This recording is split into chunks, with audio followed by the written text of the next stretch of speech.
Fala pessoal, tudo bem? Tudo tranquilo? Bom, no vídeo de hoje eu estou trazendo um conteúdo aqui bacana para poder compartilhar com você, que tem a ver com a questão relacionada ao direito de subscrição. Essa é uma dúvida que eu tenho recebido com relativa frequência, principalmente porque a gente tem muito investidor novo entrando no mercado de bolsa, né, investindo em ações, investindo em fundos imobiliários. E, em algum momento, ele vai se deparar com uma situação de receber um direito de subscrição, e aí surgem diversas dúvidas, né? A primeira dúvida é o que é um direito de subscrição, e a segunda dúvida é se vale a pena exercer um direito de subscrição ou não. Então, o meu objetivo nesse vídeo de hoje é compartilhar com você tudo o que você precisa saber sobre esse tema. Bom, a primeira coisa que a gente precisa saber é o que é um direito de subscrição ou direito de preferência. Bom, a gente primeiro precisa entender que direito de subscrição e direito de preferência é a mesma coisa. Para a gente poder compreender esse conceito, é legal a gente entender o evento que ocasiona um direito de subscrição. Esse evento ele é chamado de oferta subsequente de ações. Eu estou falando aqui do mercado de ações, mas todo esse conceito que eu estou mencionando, ele serve também para fundos imobiliários. E aqui vale uma observação importante, né? Se a gente está falando de uma oferta subsequente de ações, significa dizer que aquela companhia já tem ações listadas em bolsa. Então, ela já fez uma oferta inicial de ações, que é o que a gente chama de IPO, ela já lançou ações no mercado, ela já se capitalizou. E agora ela está querendo fazer uma oferta subsequente no mercado, ela está vendendo mais ações para poder captar mais dinheiro. E aqui tem uma reflexão importante. A pergunta é, por que ela está querendo vender mais ações? Ela já lançou ações no mercado, já captou dinheiro, e agora ela está fazendo uma oferta subsequente ou follow-on, que o pessoal costuma chamar. Bom, esse é um ponto importante, porque se a gente quer responder aquela pergunta se vale a pena exercer um direito de subscrição, que nada mais é que aumentar a minha posição, comprar mais ações daquela empresa ou cotas daquele fundo imobiliário, é importante eu entender por que aquela empresa está querendo captar mais dinheiro. E aí ela pode captar por vários motivos. Olha só, ela pode captar para pagar dívidas, ela pode captar para adquirir bens de capital, investir em infraestrutura, lançar um novo produto ou serviço.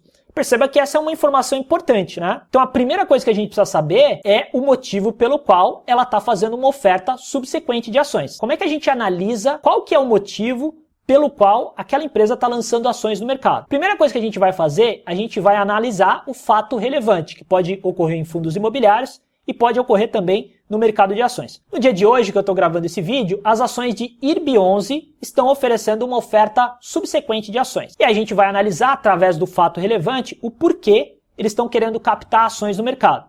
Para fazer isso, a gente vai entrar no site da companhia e vai olhar lá o fato relevante. Eu vou mostrar aqui para você. Então, eu entrei aqui no site da empresa, vale frisar que esse conteúdo é um conteúdo educacional, eu estou pegando o IRB como exemplo porque ela está fazendo uma oferta subsequente de ações.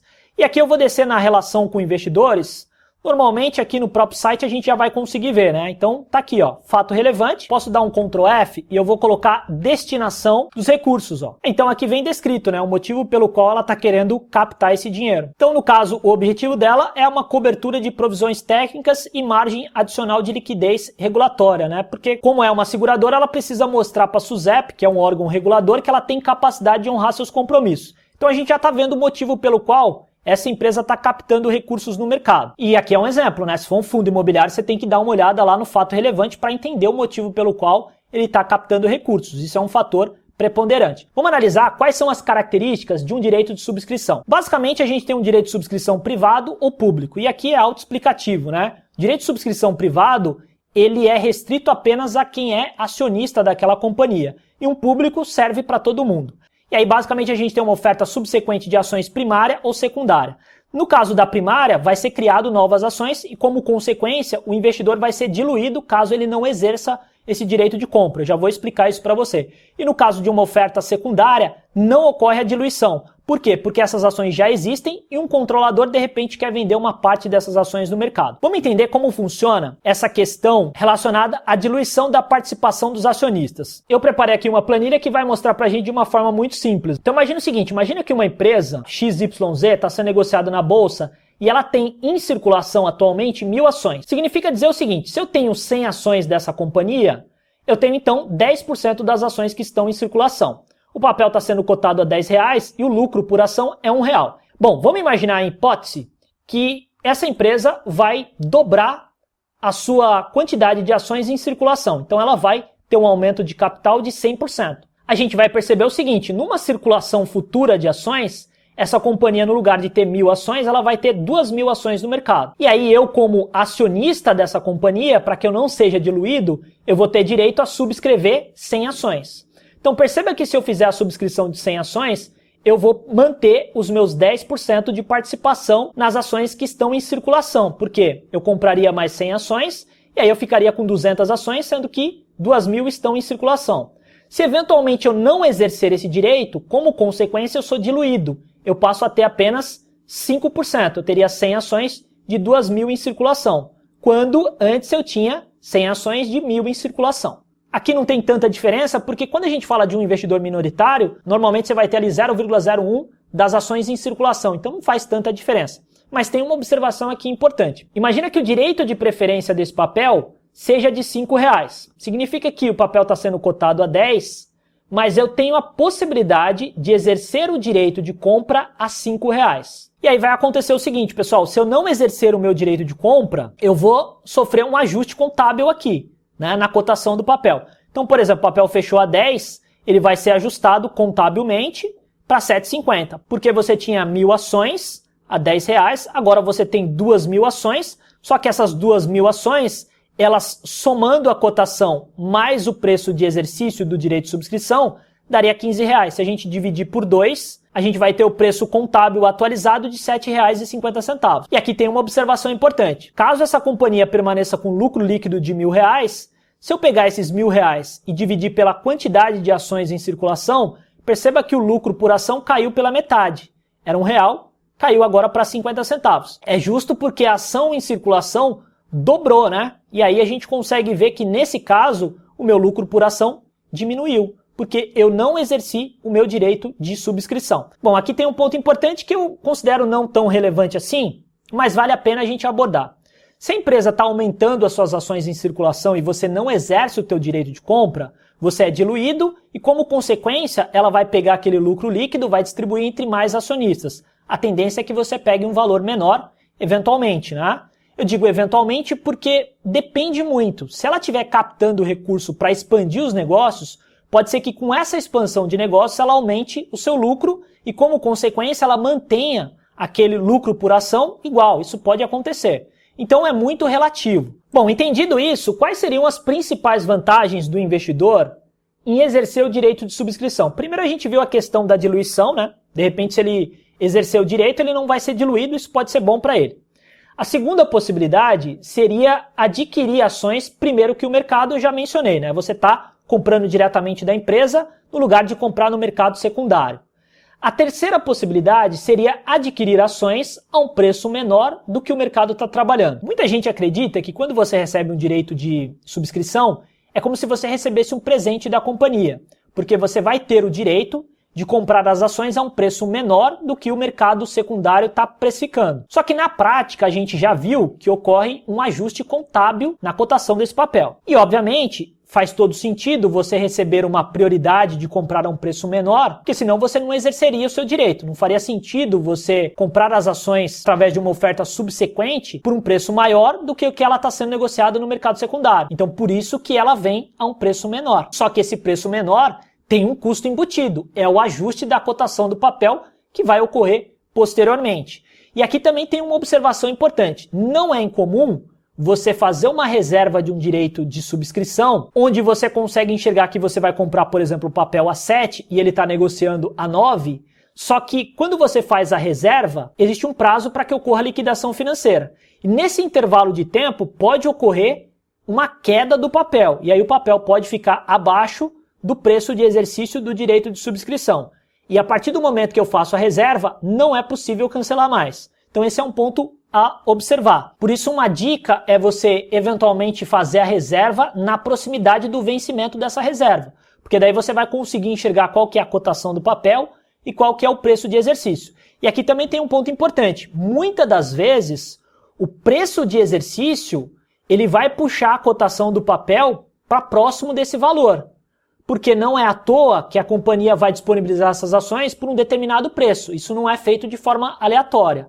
É claro que quando você identificar que as ações estão sendo negociadas acima do preço de exercício, na proximidade da liquidação financeira, aí pode valer a pena você exercer esses papéis, né? Caso você queira aumentar a tua posição naquela empresa em si. Uma outra vantagem que você eventualmente pode ter é economizar o custo de corretagem, né? Que na prática não necessariamente isso vai ser uma vantagem, porque se você tiver uma corretora que não cobra, por exemplo, custo operacional para investir em fundos imobiliários, então isso não seria uma vantagem. Ou eventualmente você tem uma corretora que também não tem custo para investir em ações, então também não seria uma vantagem. De todo modo, no exercício de subscrição você não tem um custo operacional. Bom, eu coloquei aqui algumas desvantagens, mas na verdade é difícil fazer uma avaliação de desvantagem em um eventual direito de subscrição. Quando a gente fala de direito de subscrição, ele ocorre mediante um evento que é uma oferta subsequente de ações, onde a empresa está vendendo ações no mercado.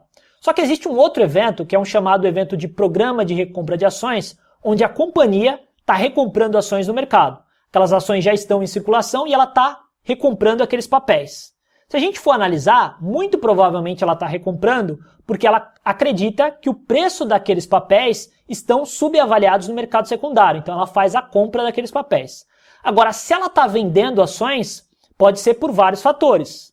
Pode ser um efeito positivo, mas pode ser um efeito negativo também. Um fator que eu costumo avaliar é verificar se de repente aquelas ações estão sendo vendidas abaixo do valor patrimonial. E aí eu diria que é uma vantagem. Se de repente é acima do valor patrimonial, talvez não seja uma vantagem tão significativa assim. Mas cada um vai avaliar isso de uma forma individual, né? Isso é uma escolha do investidor. Uma outra desvantagem que a gente tem, que a gente já viu, é que diminui o lucro por ação, pelo menos no início, né? Já que, de repente, se a capitalização que ela está fazendo é para expandir o negócio, isso pode gerar lucro futuro e aí isso pode equacionar o lucro por ação dessa companhia. Bom, aqui a gente vai conseguir ver questões relacionadas à parte operacional. Primeiro a gente vai se perguntar quando é que eu tenho direito de subscrição para exercer. Bom, normalmente você vai receber um e-mail da corretora avisando que você tem um direito de subscrição para ser exercido. Mas se você olhar na sua posição consolidada, você vai ver um ticker de um determinado ativo diferente do que você está acostumado a ver. Normalmente, se você pegar como exemplo as ações de Petrobras, só em caráter educacional, você vai ver que as ações preferenciais, ela tem o final 4, né? PETR4. E as ações ordinárias têm final 3, PETR3. No caso, o direito de subscrição, normalmente das ações ordinárias, termina com final 1. E das ações preferenciais, termina com final 2. Quando você exerce esse direito, automaticamente, em alguns casos, você tem a possibilidade de ter na sua posição consolidada um recibo, que basicamente é um comprovante desse exercício de subscrição. E aí, se for uma ação ordinária, o final costuma ser 9, e se for uma ação preferencial, o final costuma ser 10. Bom, para que a gente possa reservar uma subscrição de ativos, é bastante simples. No nosso caso aqui, a gente está utilizando o site da corretora XP, mas o conceito serve para qualquer corretora. Para chegar nessa tela de subscrição, a gente vai no menu Produtos, Ofertas Públicas e clica em Direito de Subscrição. A gente vai cair nessa tela e aqui a gente vai ver os ativos que a gente pode subscrever. Nesse caso, a gente consegue ver claramente aqui qual que é o ticker do direito, qual que é o preço de exercício, o ativo base, que no caso seria o ativo que eu estou querendo subscrever, o preço atual, para que eu possa fazer uma comparação atualizada da cotação do papel em relação ao preço de exercício, a quantidade disponível que eu posso subscrever e a quantidade solicitada que vai aparecer nessa coluna caso eu faça uma subscrição de ativos. Vale frisar que eu posso subscrever uma quantidade parcial. Não necessariamente eu preciso subscrever uma quantidade total que está disponível. Lembrando que depois que eu faço a subscrição, não é possível fazer o cancelamento. E aqui no caso, eu consigo ver a data limite para exercer esse direito de subscrição, que está aqui embaixo. Se eu quiser dar uma olhada no cronograma completo, eu clico aqui, nesse calendário ele vai abrir para mim o cronograma. E se eu quiser fazer a subscrição, eu clico no botão subscrever, coloco a quantidade de ativos a subscrever e vou colocar a minha assinatura eletrônica. Vale frisar que é possível negociar tanto os direitos de subscrição quanto os recibos do exercício dessa subscrição, em alguns casos. Não necessariamente você vai conseguir negociar. Para saber se é possível negociar, é simples. Você pega o ticker desse direito ou desse recibo e coloca no home broker. E aí você vai ver se está aberto para negociação e se tem contraparte para que você possa eventualmente vender ou comprar esse direito de subscrição. Vale lembrar uma coisa importante, pessoal. Quando você compra um direito de subscrição, ele tem um prazo de vencimento. Se você não exercer esse direito de subscrição ou vender esse direito de subscrição, ele vai expirar, vai virar pó. Ele não vai valer absolutamente nada. Então esse é um ponto muito importante que deve ser observado. Em alguns casos, se você tiver o custo operacional e esse custo operacional for superior à venda do direito de subscrição, quando você tem uma quantidade muito pequena, às vezes não vale nem a pena você vender, porque o custo operacional vai superar o que você receberia vendendo esse direito de subscrição. Então, esse também é um ponto de observação. Bom, em relação ao ajuste de cotação, a gente já conversou. Eu coloquei perguntas frequentes, né? Na verdade, eu coloquei só 2 perguntas, mas se eventualmente você tiver alguma pergunta para fazer, coloca aqui nos comentários. Basicamente, a pergunta é se é possível vender ou comprar o direito de subscrição. Eu já respondi. Sim, é possível em algumas situações. Basta colocar o ticker para fazer a conferência ou então fazer uma checagem lá no fato relevante. E a segunda pergunta está relacionada a quando você vende um direito de subscrição. E essa dúvida ela é pertinente porque, na verdade, ela não tem uma resposta exata, porque a própria Receita não deixa claro qual que é a regulamentação por trás do ganho de capital sobre a venda de um direito de subscrição, qual que é a tributação que a gente vai ter. Algumas pessoas defendem que quando você vende um direito de subscrição, você obtém um lucro e esse lucro deve ser tributado respeitando a alíquota do ativo objeto. Então, por exemplo, se você vendeu um direito de subscrição referente a uma ação negociada na bolsa, você vai pagar 15%, porque quando você vende uma ação numa operação normal e obtém lucro, você paga 15% de imposto. Agora, se for um fundo imobiliário, já seria 20%, porque quando você vende um fundo imobiliário, se você tiver um ganho de capital, você vai ser tributado em 20%. E um direito de subscrição referente a um fundo imobiliário respeitaria essa mesma alíquota. Por outro lado, você já tem pessoas que defendem que se você vender um direito de subscrição e essa venda for inferior a 20 mil reais, né, no mês, você tem uma isenção de imposto de renda, mesmo sendo um direito de subscrição. E aí, nesse caso, fica muito a critério do investidor.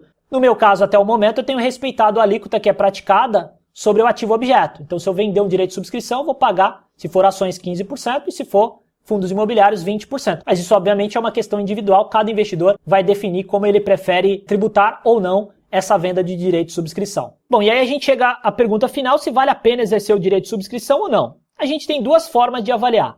A primeira seria por um aspecto quantitativo, né? Seria avaliar quanto está custando esse ativo no mercado e quanto que eu tenho direito de comprar esse papel. Normalmente vale a pena quando o preço de mercado é superior ao preço de exercício. Então estou pegando um exemplo aqui apenas em caráter educacional de ações da Petrobras. Vamos imaginar que Petrobras esteja sendo negociada a R$ 22,86 e que o preço de exercício é de R$20. Só que esse direito de subscrição pode ser negociado a R$ 1,50. Vamos imaginar a hipótese que eu tenha 100 ações. Então, o exercício que a gente vai conseguir observar aqui é o seguinte: se eu exercer esse direito de subscrição, eu vou comprar o papel a R$20 e vou abrir mão desse direito. Logo, o meu preço médio de aquisição é R$ 21,50. A diferença atual é uma diferença positiva, porque o mercado está negociando a R$ 22,86 e eu conseguiria comprar esse papel a R$ 21,50. Logo, eu teria um ganho de R$ 1,36 por ação. Como eu tenho 100 ações, eu teria uma vantagem teórica de R$ 136. Teórica porque, eventualmente, no dia da liquidação financeira, a cotação desse papel pode cair, pode ficar abaixo, eventualmente, do meu preço médio de aquisição, que seria, nesse exemplo, R$ 21,50. E aqui eu consigo ver que o meu saldo para exercer esse direito de subscrição seria de R$ 2.000, que seria basicamente 100 ações multiplicado pelo preço de exercício. E aí eu teria que ter R$ 2.000 para efetivar o exercício dessa subscrição. Aqui eu tenho uma data de limite para reserva e data de limite para ter o dinheiro na conta disponível, né? E aqui eu também consigo verificar qual que seria o valor financeiro que eu teria da venda do direito. Então, nesse caso especificamente, se eu vendesse o direito, eu teria um valor maior do que a vantagem teórica que eu teria de exercer o papel. Então, pessoal, esse foi uma avaliação relacionada a preço de mercado e preço de exercício. Agora, o que a gente precisa definir é o seguinte: eu desejo ter essas ações na minha carteira? Esse é o ponto preponderante. Se você já tem ações na carteira, eu considero que você já fez uma avaliação. Então, você vai avaliar se você quer aumentar a sua posição ou não. E o direito de subscrição traz para você uma oportunidade de aumentar essa posição, em teoria, adquirindo esses papéis a um preço menor do que o mercado está pagando. Então, é essa avaliação principal. Você perceber se você quer aumentar a sua posição naquele papel ou não. E aí você também pode estar perguntando o seguinte: Michel, e se eu exercer o direito, porque é vantajoso para mim, porque eu consigo exercer a um preço menor do que o mercado está praticando nesse momento? E depois que eu tiver esses papéis na carteira, eu faço a venda e ali eu vou aferir o ganho de capital. Eu posso fazer isso? Você pode, é uma operação especulativa, mas em alguns casos, se você exercer o direito, você pode ter um travamento da operação. Você não vai conseguir negociar aqueles papéis por um determinado período. Isso pode fazer com que você tenha que ficar com aqueles papéis por um determinado prazo, que seria o prazo de carência. E aí você não vai conseguir fazer essa operação especulativa, pelo menos durante aquele período de carência. Então, isso é um ponto que você deve observar também. E aí você vai ter uma distinção. Você tem o recibo do papel, que não é negociável, e você tem as ações no mercado à vista que pode ser negociado. Então é para isso que serve basicamente o recibo na maioria das vezes. Eventualmente você tem uma carência para negociar aqueles papéis, e aí ele vai aparecer para você com um ticker diferente do ticker do papel no mercado à vista. Beleza, pessoal? Espero que você tenha curtido esse vídeo. Se gostou, dá um like, se inscreve no canal. Um grande abraço e até o próximo encontro.